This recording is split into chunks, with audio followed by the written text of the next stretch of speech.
Hello friends, you technical classes में आप सभी का हार्दिक स्वागत है। तो आज अपने मार्किंग एंड मार्किंग मीडिया के बारे में पढ़ेंगे। इससे पहले अपनों ने सेफ्टी वाला एंड मेजरिंग इंस्ट्रूमेंट्स के बारे में क्लियर किया था।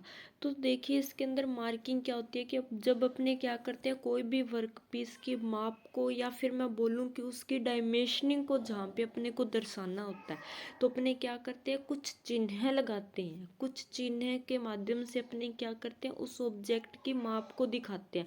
उस चीज़ को क्या बोला जाता है, मार्किंग किया जाता है। यानी कि कोई भी ऑब्जेक्ट को दिखाने के लिए, प्रदर्शित करने के लिए जो अपने लाइन ड्रॉ करते हैं उस चीज़ को अपने मार्किंग कहते हैं।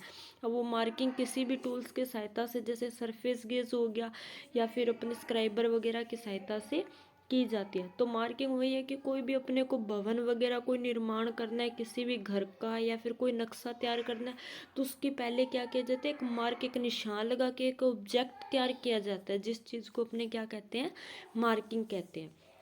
उसके बाद देखिए सेकंड पॉइंट जो इसके अंदर अपने को दिया गया, पर्पस ऑफ मार्किंग, यानी कि मार्किंग करने का पर्पस क्या है, क्यों मार्किंग करते हैं। देखो मार्किंग करने से अपने को सबसे पहला पर्पस ये होता है कि मार्किंग करने से अपने को पता चल जाता है कि इस जॉब को बनाने के लिए अपने को कौन कौन से टूल चाहिए। जैसे कि मैंने क्या किया, एक वर्क पीस तैयार किया। एक वर्क पीस में मैंने दो तीन होल किए, ठीक है। अब ये होल के, अब मुझे क्या पता चल जाएगा इस वर्क पीस को बनाने के लिए कि इसके अंदर ड्रिलिंग ऑपरेशन भी हुआ है, ठीक है, फाइलिंग ऑपरेशन भी हुआ है, हेक्साइंग भी होगी। यानी कि जो भी ऑपरेशन इस जॉब को बनाने के लिए यूज़ किए जाएंगे वो अपने को पहले से ही पता चल जाता है कि हाँ, इसको बनाने के लिए ये टूल्स, ये इक्विपमेंट्स की अपने को ज़रूरत पड़ेगी। इसीलिए अपने मार्किंग करने का जो पर्पस है, इसी वजह से अपने पहले मार्किंग करते हैं। जैसे कि आप वर्क शॉप के अंदर भी देखते होंगे, कोई भी एक वर्क पीस जब आप तैयार कर रहे हो तो वर्क पीस तैयार करने से पहले आपको एक ड्राइंग दी जाती है, ठीक है। क्यों दी जाती है कि आप उसको देखकर पता लगा लो कि इस जॉब को बनाने के लिए हमें कौन कौन से टूल्स चाहिए, कौन से कटिंग, कौन से हैंड टूल्स, यानी कि जो भी टूल्स चाहिए उसका अपने को पता चल जाता है। दूसरा पर्पस क्या होता है कि अपने को धातु और टाइम दोनों की बचत होती है। इसके अंदर जब अपने को पहले ही मार्किंग कर लेंगे अपने, तो अपने को पता चल जाएगा कि अपने को सिर्फ इतना मेटल यहाँ से ऐसे कट करना है। तो अपना क्या चीज़ हो गया, वहाँ पे टाइम की भी बचत होगी और धातु की भी, अपने वेस्टिंग होने से भी धातु बच गया। एक तरफ से जो मार्किंग है वो क्या करते हैं, गाइडेंस प्रोवाइड करती है कि अपने को कहाँ से कैसे कटिंग करनी है, कैसे ड्रिलिंग करनी है, कैसे एक्साइंग, जो भी ऑपरेशन करना है तो उसका अपने को पता चल जाता है। उसके बाद देखिए मार्किंग मीडिया के अंदर क्या होता है कि अलग अलग सरफेस पर अपने अलग अलग टाइप्स के मार्किंग मीडिया का प्रयोग किया जाता है। अब जैसे अपने को कहीं एक्यूरेसी चाहिए, एक्यूरेसी वाली, जैसे लैपिंग होर्डिंग वाली सरफेस है एक्यूरेसी, कहीं रफ सरफेस होती है कास्टिंग के अंदर, जैसे फोर्जिंग के अंदर, तो ये सरफेस कौन सी होती है, रफ होती है। वही मैं बात करूं, जैसे अपनों ने एक छोटा सा एग्जाम्पल के थ्रू समझिए, एक दो वर्क पीस लिए अपनों ने, दोनों वर्क पीस पे, एक वर्क पीस पे अपनों ने क्या किया, बस्टर्ड फाइल से अपनों ने फाइलिंग की, दूसरे वर्क पीस पे अपनों ने क्या किया, डेड स्मूथ फाइल से फाइलिंग की। क्या दोनों फाइल्स में डिफरेंट है? ओबियसली जरूर है, क्यों नहीं है, क्योंकि इसके अंदर जो अपने देखेंगे सरफेस दोनों के, तो बास्टर्ड वाली क्या होगी, रफ होगी। वहीं मैं कंपैरिजन करूँ डेड स्मूथ फाइल से, जो अपनों ने फाइलिंग की थी वो क्या होगी, स्मूथ होगी, उसके अकॉर्डिंग वो क्या होगी, स्मूथ होगी। तो दोनों के लिए अपने को क्या अलग अलग मार्किंग मीडिया की जरूरत पड़ती है। जहाँ पे रफ सरफेस होते हैं या रफ वर्क अपने को यूज करना होता है, वहाँ पे अपने चौक वगैरह का यूज कर लेते हैं। और ये जहाँ अपने को एक्यूरेसी की जरूरत होती है वहाँ पे अपने कॉपर सल्फेट वगैरह का या फिर पर्शियन ब्लू वगैरह का यूज किया जाता है।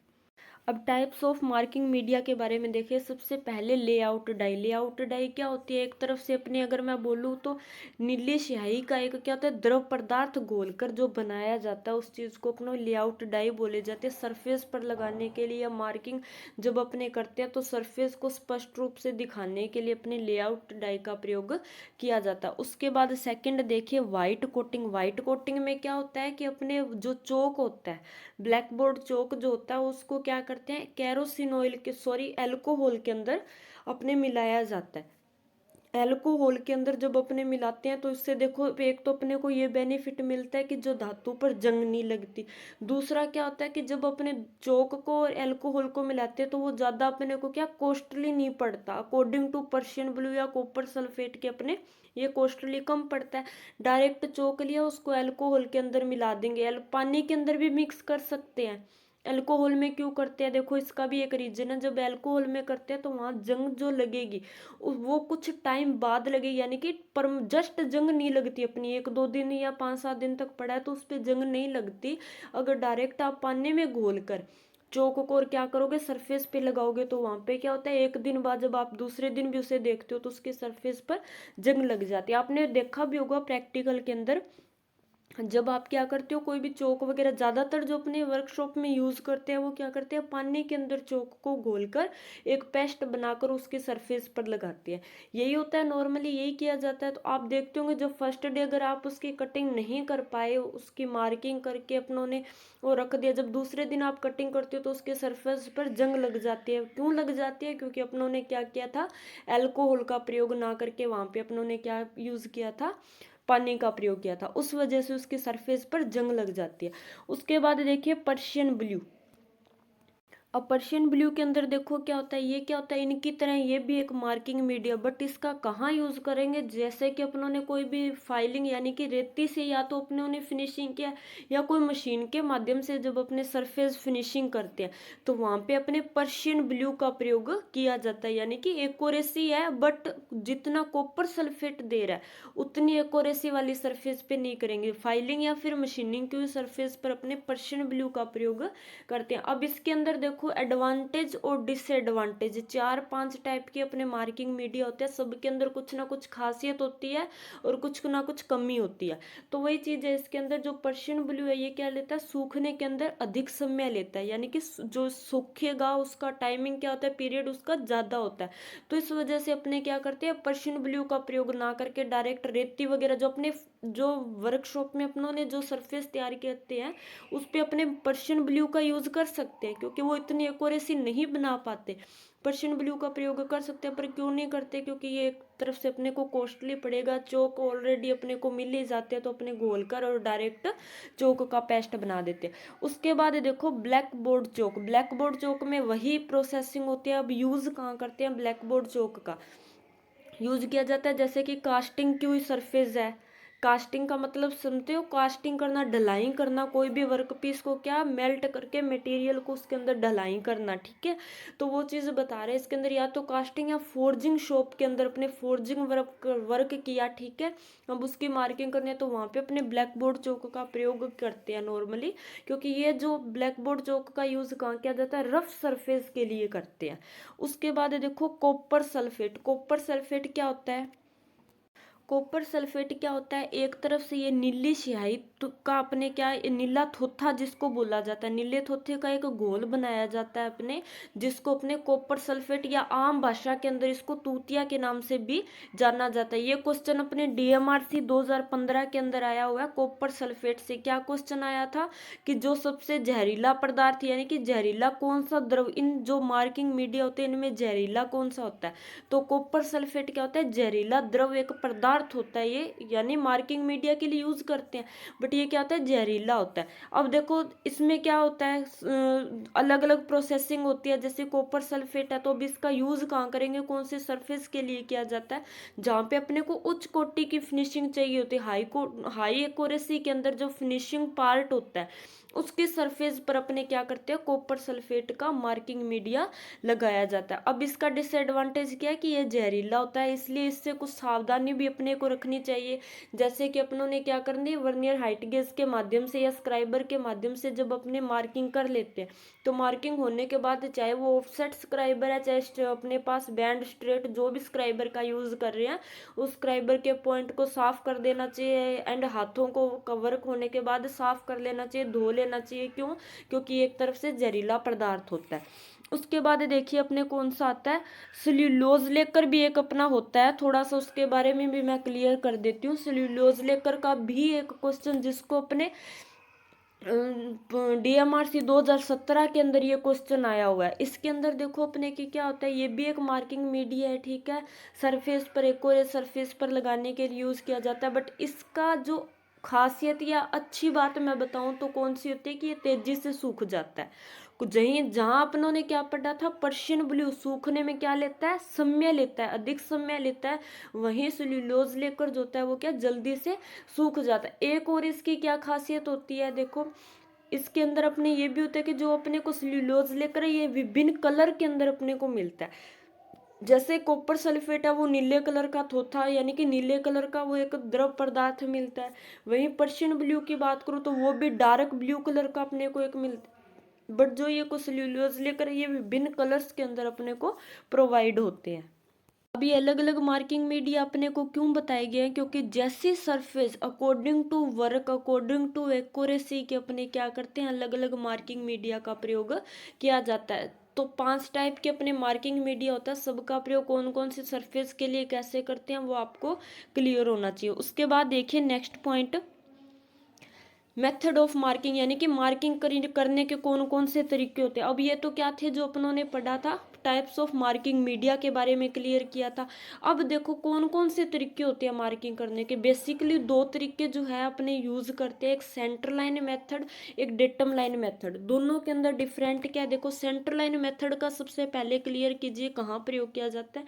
जैसे कि कोई अपनी ऐसी सरफेस है जो एक्यूरेस नहीं है, जिसकी कोई भी साइड अपने जो बेस प्रदान डेटम सरफेस तैयार नहीं की, को डायरेक्ट 90 डिग्री में अपने कोई भी सरफेस तैयार नहीं है, तो वहां पे अपने क्या करते हैं, एक वर्कपीस के सेंटर में लाइन लगा लेते हैं, यानी कि टेढ़ी मेढ़ी आकृति का जो वर्कपीस अपना होता है, तो वहां पे अपने क्या करते हैं, एक सेंटर में लाइन ड्रॉ कर लेते हैं। जैसे कि ये अपना एक वर्कपीस है, ठीक है। अब ये क्या, इसकी आकृति जो है वो समान नहीं है, तो अपने क्या करेंगे, स्क्राइबर की सहायता से यहाँ पर एक सेंटर लाइन लगाएंगे। उसके बाद की प्रोसेसिंग क्या होगी, इस सेंटर लाइन से जैसे कि अब अपने को 5 mm ऊपर की तरफ लगानी है, तो अपने ऊपर की तरफ यहाँ पर एक 5 mm की लाइन ड्रॉ करेंगे। जैसे नीचे की साइड भी अपने को 5 mm की लगानी है, तो यहाँ पे अपने एक लाइन ड्रॉ करेंगे, यानी कि इस बीच वाली लाइन को अपने क्या मानेंगे, बेस मानकर। बेस मानकर क्या करेंगे, ऊपर और नीचे की साइड जिस तरीके का वर्क पीस है उस तरीके से अपने इसमें मार्किंग करेंगे। क्योंकि सेंटर लाइन मेथड का प्रयोग वहां किया जाता है जब अपने कोई भी सरफेस जो या कोई भी साइड वर्क पीस की एक्यूरेसी के अंदर तैयार नहीं होती, वहां पे अपने सेंटर लाइन मेथड का प्रयोग किया जाता है। नेक्स्ट देखिए datum line method. Datum line method कहाँ यूज किया जाता है, जब अपने वर्कशॉप के अंदर आपने देखा होगा जब आप प्रैक्टिकल करते हो, तो वहां पे अपने को सर सबसे पहले क्या बोलते हैं, जो अपने टीओ या फिर क्लास में जो इंस्ट्रक्टर अपने होते हैं वो क्या बोलते हैं सबसे पहले, कि जो वर्कपीस आपकी उसकी 2 साइडें तैयार करो। ये चीज आपको बोली जाती है सबसे पहले कि इसकी वर्कपीस की कोई भी 2 साइडों को तैयार करो, और एक सरफेस तैयार करवाई जाती है। ऊपर वाली सरफेस क्यों तैयार करवाई जाती है, कि उस पर अपने मार्किंग मीडिया का लेप लगा सके। डायरेक्ट लगाएंगे तो वहां पे क्या उतनी एक्यूरेसी में अपनी मार्किंग नहीं हो पाएगी, इसलिए वो क्या करवाते हैं, 2 साइडें तैयार करवाते हैं, यानी कि एक 90 डिग्री का एंगल अपना तैयार करवाया जाता है और एक ऊपर वाली सरफेस को तैयार करवाया जाता है। इसीलिए तैयार करवाते हैं क्योंकि जब अपनी साइडें एक्यूरेट होती है तो उस साइड को, उस जो चीज को अपने क्या मानते हैं, बेस मानते हैं। जैसे इसने देखो इन साइड को क्या माना है, यहाँ पे डेटम सरफेस यानी संदर्भ सतह का जो कार्य करता है वो लाइन माना। उसके बाद देखो इसने इसको डेटम लाइन मान के ये वाली लाइन ड्रॉ करी, उसके बाद ये करी, उसके बाद ये करी, तो यानी स्टेप वाइज स्टेप इसने यहाँ पे मार्किंग की। उसी के बाद इस वर्कपीस को पलट कर इस साइड मार्किंग करना शुरू की, ठीक है। इस साइड यहाँ पर क्या किया, मार्किंग करना शुरू किया, ठीक है। यानी कि इस साइड पर जब वो क्या करेगी, इसकी डायरेक्शन को चेंज करेगी। अब ये भी सरफेस जो अपने है वो क्या है, एक्यूरेट बनी हुई है, ये भी बिल्कुल अपने कितने 90 डिग्री के एंगल में एक्यूरेट बनी है। तो डेटम लाइन मेथड का प्रयोग जहां अपनी 2 साइडें या एक सरफेस एक्यूरेसी के अंदर बनी होती है वहां पे अपने डेटम लाइन मेथड का प्रयोग करते हैं, और जहां पे अपनी कोई भी साइड एक्यूरेसी के अंदर तैयार नहीं होती वहां पे अपने सेंटर लाइन मेथड का प्रयोग किया जाता है। नेक्स्ट देखो मार्किंग टेबल और सरफेस प्लेट, दो टाइप्स के टूल अपने सरफेस की एक्यूरेसी को जांचते हैं। उसी प्रकार मार्किंग टेबल में क्या करते हैं, मार्किंग की जाती है। वर्नियर हाइट गेज हो गया या फिर एंगल प्लेट होगी तो उसको भी क्या करते हैं, संदर्भ यानी कि बेस प्रदान करने का काम कौन करता है, मार्किंग टेबल, यानी कि इसके ऊपर रखकर अपने डायरेक्टली क्या करते हैं, मार्किंग की जाती है। अब मार्किंग के अंदर देखो अपने को मार्किंग टेबल किस धातु का बनाया जाता है, सबसे पहला क्वेश्चन ये बनता है इसके अंदर। मार्किंग टेबल जो है कास्ट आयरन का बनाया जाता है। कास्ट आयरन में कार्बन परसेंटेज की अगर मैं बात करूं तो 2 से लेके 4% तक रखा जाता है। दो धातु अपने बेसिकली इसके लिए यूज करते हैं, सबसे पहले कास्ट आयरन, दूसरी अपने होते हैं क्लोज ग्रेन कास्ट आयरन। दोनों में डिफरेंट क्या है ये चीज थोड़ा सा देखेगा।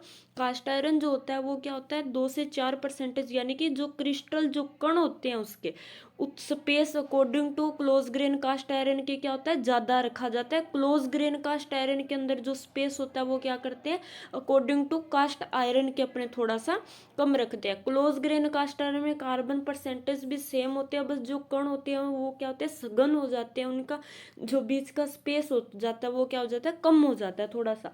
इसीलिए अपने ज्यादातर क्लोज ग्रेन कास्ट आयरन या फिर कास्ट आयरन के सरफेस प्लेट या मार्किंग टेबल को बनाया जाता है।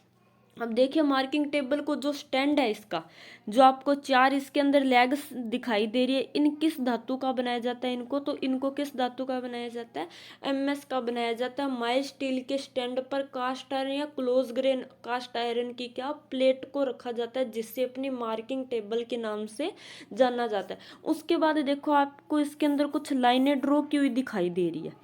प्लस के अंदर सिंबल के अंदर अपने को क्या एक लाइनें ड्रॉ दिखाई दे रही है, वो क्या काम करती है, गाइडेंस का प्रोवाइड करती है। वर्क पीस की सेटिंग करने के लिए, एडजस्ट करने के लिए, या फिर जो टूल है मार्किंग टूल, चाहे वो हाइट गेज है अपने, चाहे वो अपने क्या है एंगल प्लेट वगैरह, तो उनको क्या करती है वहां पे एडजस्टमेंट, उनकी सेटिंग, उनको गाइडेंस प्रोवाइड करने का काम करती है। उसके बाद देखो सरफेस प्लेट का प्रयोग कहाँ किया जाता है, सरफेस की एक्यूरेसी जांच करने के लिए अपने किसका प्रयोग करते हैं, सरफेस प्लेट का प्रयोग किया जाता है। जैसे कि कोई भी अपने वर्क पीस अपनों ने तैयार किया, ठीक है, उसकी सरफेस की यानी कि चाहे वो 90 डिग्री के एंगल में बनी हुई सरफेस है, चाहे वो ऊपर वाली बेस वाली जो सरफेस है, उन दोनों तरीके से अपने जांच कर सकते हैं सरफेस प्लेट के माध्यम से। अब इसको भी कास्ट आयरन या फिर क्लोज ग्रेन कास्ट आयरन का बनाया जाता है। माइल्ड स्टील के जो आपको हत्थे दिखाई दे रहे हैं, हैंडल जिनको बोला जाता है, इन हैंडल्स को किसका बनाया जाता है, एमएस का बनाया जाता है। इसको उठाने के लिए इसका प्रयोग अपने करते हैं, इसको भी माइल्ड स्टील के स्टैंड पर रखा जाता है।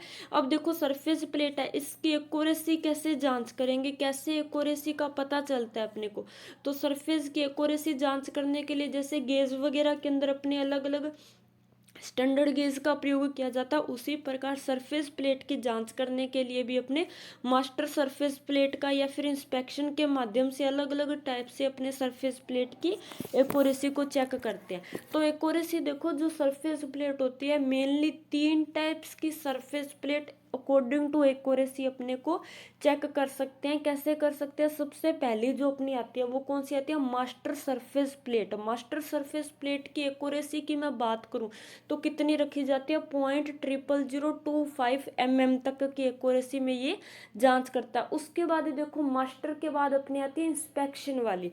इंस्पेक्शन जो होती है वो क्या कहाँ है, देखो सबसे पहले अपनी थी मास्टर सबसे ज्यादा एक्यूरेसी वाली सरफेस प्लेट है। उसके बाद जो अपनी आती है वो कौन सी आती है, निरीक्षण, जिसे इंस्पेक्शन बोलते हैं, अपनी इंस्पेक्शन सरफेस प्लेट, उसकी एक्यूरेसी कितनी होती है, 0.0025 mm तक की एक्यूरेसी तक वो जांच कर सकती है। उसके बाद अपनी आती है वर्कशॉप, जो कि अपने नॉर्मली वर्कशॉप के अंदर जो फिगर के अंदर आपको दिखाई दे रही है वो कौन सी है, जो अपने वर्कशॉप सरफेस प्लेट, जिसकी एक्यूरेसी 0.025 mm तक की एक्यूरेसी में ये जांच कर सकती है। ठीक है, इसके बाद देखो इसके अंदर एक कुछ और पॉइंट्स भी है। अब इसके अंदर देखो कि सरफेस प्लेट के नीचे की साइड कुछ रिब्स बनाया गया, कुछ खांचे आपको कट किए हुए दिखाई दे रहे हैं। इन खांचों को जो ये लाइंस आपको ड्रॉ की हुई दिखाई दे रही है, अब ये लाइंस क्या है, इनको अपने रिब्स के नाम से जाना जाता है। क्या नाम से जाना जाता है? रिब्स के नाम से। तो रिब का काम क्या होता है? सबसे पहला एक तो इसका वेट कम करना, क्योंकि जो अंदर का जो मेटल यहाँ भरा जाएगा, इन सरफेस के बीच में जो मेटल भरा जाएगा वो क्या हो गया, यहाँ से रिमूव हो गया, इस मेटल को यहाँ से निकाल दिया गया। उससे क्या हो गया कि ये जो इसका वेट है वो क्या हो गया, थोड़ा कम हो गया। दूसरा देखो, ये रिब्स लगाने से क्या होगा, विरूपण वगैरह से बचने के लिए, विरूपण क्या होता है, जैसे क्रैकनेस वगैरह आने से बचाने के लिए अपने क्या करते हैं, रिब्स बनाए जाते हैं। जिससे वेट भी कम हो गया, मेटल भी अपना कम यहाँ पे यूज हुआ और अपने विरूपण से भी बचा जा सकता है। उसके बाद स्पॉटिंग पॉइंट्स की बात आती है। काफी स्टूडेंट्स इसके अंदर बोलते हैं कि सरफेस प्लेट के अंदर स्पॉटिंग पॉइंट 4 होते हैं, बट 4 नहीं होते, 3 स्पॉटिंग पॉइंट्स इसके अंदर अपने को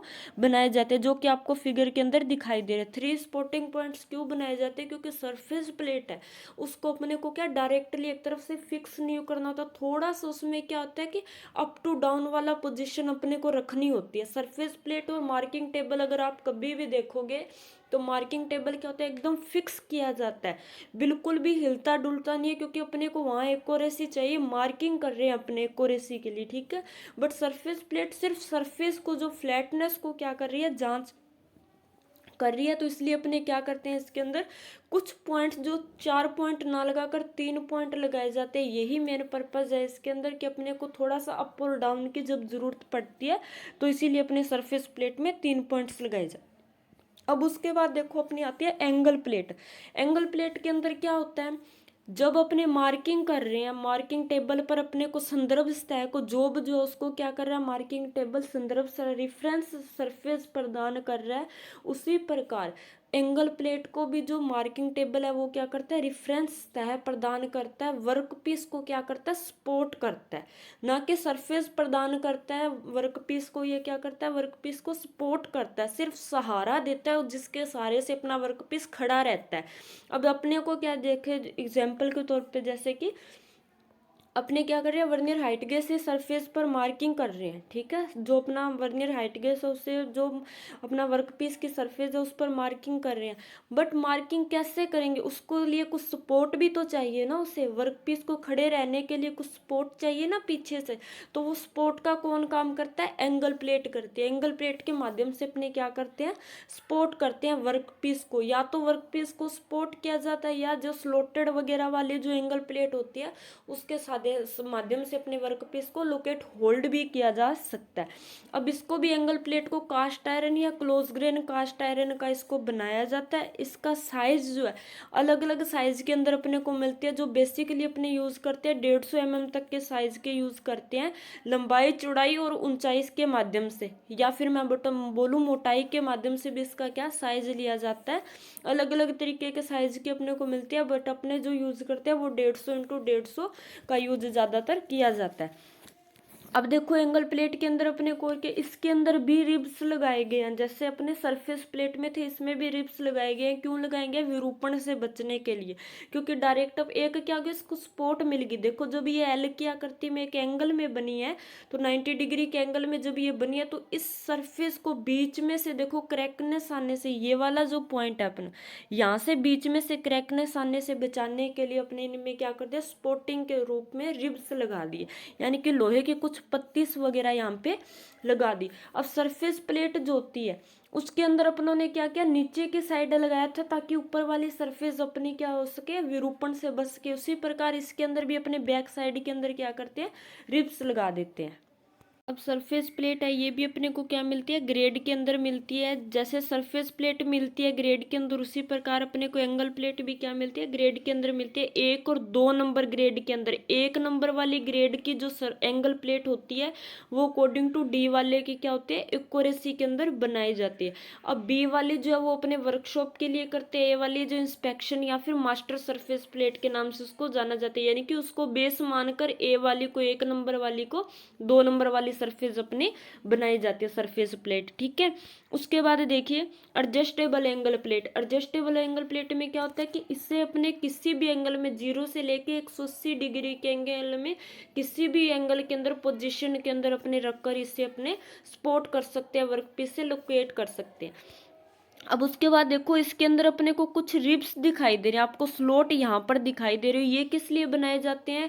नीचे की साइड स्लॉट बनाए गए इसको मूवमेंट करवाने के लिए, 0 से लेके 180 डिग्री के एंगल में इसको क्या मूवमेंट करवाने के लिए। बट जो ऊपर की साइड स्लॉट कट किए गए ये किस लिए किए गए हैं? यहाँ पे वर्कपीस को होल्ड करने के लिए, उसको लोकेट करने के लिए अपनी किसका प्रयोग करते हैं? स्लॉटेड या फिर एंगल प्लेट का या एडजस्टेबल एंगल प्लेट के अंदर स्लॉट वगैरह कट कर यूज करते हैं। उसके बाद देखिए box angle plate. Box angle plate में क्या होता है कि एक इसको क्या है, एक स्क्वायर के रूप में बनाया जाता है। एक स्क्वायर के रूप में बना के चारों फेसेस को आपस में जोड़ दिया जाता है 90 डिग्री के एंगल के अंदर। ये क्वेश्चन पिछली बार आया था DMRC के अंदर, 2015 के अंदर क्वेश्चन आया था कि एंगल प्लेट का एंगल कितना रखा जाता है। तो बेसिकली नॉर्मल सा क्वेश्चन है ये, कितना रखा जाता है? 90 डिग्री एंगल उसका रखा जाता है। अब इसके अंदर देखो अपने को क्या बताया गया कि चारों बॉक्स को अपने आपस में चारों फेसेस को जोड़ते हैं जब वो वहां पे एक स्क्वायर, एक वर्ग बन जाता है 90 डिग्री के एंगल। उसके बाद देखो इसके अंदर कुछ स्लॉट कट किए हुए आपको दिखाई दे रहे होंगे। ये स्लॉट क्यों कट किए गए हैं इसमें? जब अपने को वर्कपीस को क्या होल्ड कर, एक साथ जब अपने को एक से अधिक ऑपरेशन, या मैं बोलूं कि एक साथ जब अपने को 4 ऑपरेशन करने हो, 4 टाइप्स की मार्किंग करनी हो अलग अलग तरीके की, तो वहां पे अपने किसका प्रयोग कर सकते हैं? बॉक्स एंगल प्लेट का प्रयोग कर सकते हैं। चारों साइड में अपनों ने क्या किया? वर्कपीस को होल्ड किया। उसके बाद अपने उसकी डायरेक्शन को चेंज किया, डायरेक्ट दूसरी साइड, फिर दूसरी से तीसरी साइड, इस तरीके से अपने अलग अलग साइड पे उस पर मार्किंग कर सकते हैं। अब देखो ये स्लॉट जो कट किए गए हैं, इसके अंदर एक और क्वेश्चन भी बनता है कि स्लॉट ना एक राउंड शेप में अपने को नट बोल्ट लगाने हैं। सिंपल सी बात है, वर्कपीस को यहाँ पे अपने होल्ड करेंगे इस वर्कपीस को, तो यहाँ पे क्या होगा? नट बोल्ट के माध्यम से करेंगे। सिंपल सी बात है, यूँ तो नहीं है वर्कपीस के अंदर अपने जो है वहाँ पे स्लॉट कट करेंगे तब अपना वर्कपीस होल्ड होगा, ऐसा कुछ नहीं होता है इसके अंदर। इसमें क्या होता है कि जब वर्कपीस को होल्ड करते हैं एंगल प्लेट के अंदर तो स्लॉट कट किए गए हैं, उसके बाद अपने क्या करते हैं? एक स्ट्रिप, एक पट्टी ली जाती है, जैसे कि लोहे की पतली पट्टी वगैरह ली जाती है, स्ट्रिप जिसको बोला जाता है। उस स्ट्रिप के माध्यम से अपने क्या करते हैं? वो स्ट्रिप वर्कपीस पे लगाएंगे और उसके बाद उसमें होल कर अपने से डायरेक्ट क्या करेंगे? वर्कपीस को होल्ड करेंगे। इसी ये लेंथली क्यों बनाए गए हैं आप देखोगे तो ये स्लॉट है कुछ लेंथ के अंदर अपने को बनाए गए। लेंथली क्यों बनाए गए हैं? इसी वजह से बनाए गए ये वर्कपीस, ताकि अपने कुछ मात्रा में इसको आगे या पीछे एडजस्ट भी कर सके। जब ये अपने स्लॉट है जो ये लेंथ इसलिए बनाई गया ताकि थोड़ा सा अगर वर्कपीस को आगे लेके जाना हो तब भी ले जाया जा सके, पीछे करना हो तो पीछे भी उसको अपने इजिली कर सके। उसके बाद देखो इसी के साथ में अपने को कौन सी प्लेट दिखाई गई है? स्लॉटेड एंगल प्लेट दिखाई गई है। स्लॉटेड एंगल प्लेट का कहाँ प्रयोग करेंगे? यही यूज है जो बॉक्स के अंदर भी स्लॉट कट कर दिए तो वो भी बॉक्स स्लॉटेड एंगल प्लेट बन गई। अब इसके अंदर भी स्लॉट कट किए गए, किस लिए किए गए? वर्कपीस को होल्ड करने के लिए स्लॉटेड एंगल प्लेट का प्रयोग किया जाता है। उसके बाद आता है अपना स्क्राइबर। स्क्राइबर जो होता है जिसको अपने खुरचनी के नाम से आम भाषा में इसको, या निम्मी की भाषा में अगर मैं बोलूँ तो इसको क्या बोला जाता है? खुरचनी, स्क्राइबर के नाम से सॉरी इसको जाना जाता है। स्क्राइबर अपने को अलग अलग तरीके के मिलते हैं, स्ट्रेट स्क्राइबर और बैंड स्क्राइबर। स्ट्रेट स्क्राइबर है चाहे बैंड स्क्राइबर है, दोनों का यूज सेम ही है। कहाँ पर करते हैं? मार्किंग लाइन ड्रॉ करने के लिए अपने किसका प्रयोग करते हैं? स्क्राइबर का प्रयोग करते हैं। अब देखो यहाँ पे अपने MS मेटल का यूज नहीं करेंगे। अब यहाँ पे MS स्माइल स्टील से कुछ अच्छी क्वालिटी का मेटल चाहिए। क्यों चाहिए? क्योंकि जो वर्कपीस है जिस पर अपने लाइन ड्रॉ कर रहे हैं, मार्किंग कर रहे हैं, वो जो वर्कपीस है अपनी सरफेस उसकी किस धातु की बनी हुई है? MS की बनी हुई है। जब अपने स्क्राइबर भी MS का यूज करेंगे तो दोनों पॉइंट्स अपने क्या होगा? जो सरफेस के साथ जो जब कांटेक्ट में आएगा इसका पॉइंट टिप, या जिसको पॉइंट एरो बना के अपने को दिखाया गया, तो वो जब पॉइंट कांटेक्ट में आएगा तो क्या होगा? वर्कपीस की जो सरफेस है उस पर प्रभाव तो पड़ेगा, सो पड़ेगा। जो अपना स्क्राइबर है वो भी उसका पॉइंट जो वो ब्लंट हो जाएगा, घिस जाएगा। तो इस दो से बचाने के लिए अपने क्या करते हैं? MS से थोड़े सा हाई क्वालिटी के मेटल का यूज करते हैं। किसका? हाई कार्बन स्टील का। तो जो स्क्राइबर है वो किसके बनाए जाते हैं? हाई कार्बन स्टील के बनाए जाते हैं, जिसमें कार्बन परसेंटेज की अगर मैं बात करूं तो 0.75 से लेके 1.5 तक कार्बन परसेंटेज रखा जाता है। ठीक है, अब स्क्राइबर के अंदर देखो क्या होता है कि इसका जो पॉइंट होता है, जो टिप या पॉइंट के नाम से जो एरो बना के आपको दिखाया गया है,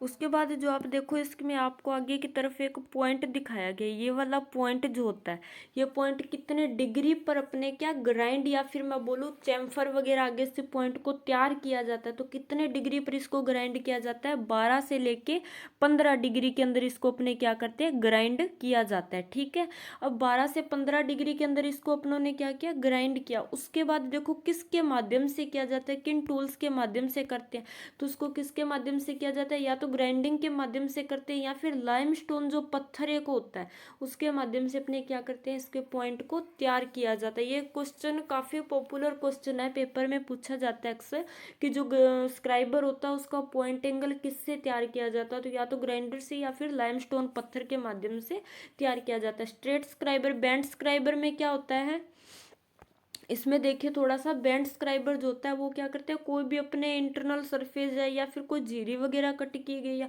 अब उसके अंदर अपने को मार्किंग करनी है, तो वहां अपने बैंड वाले हिस्से का कितने डिग्री पर बैंड किया जाता है, तो 90 डिग्री पर उसको बैंड किया जाता है। बैंड वाले हिस्से के माध्यम से इंटरनल मार्किंग वगैरह अपने कर सकते हैं। तो नेक्स्ट अपने डिवाइडर वगैरह के बारे में है, वो नेक्स्ट वीडियो के अंदर अपने पार्ट सेकंड के अंदर देखेंगे। यहाँ तक आपका अगर क्लियर हुआ तो मुझे इस चीज़ का फीडबैक जरूर दीजिएगा, एंड वीडियो को लाइक एंड सब्सक्राइब जरूर कीजिएगा, एंड कमेंट करके बताइएगा कि आपको वीडियो कैसी लगी।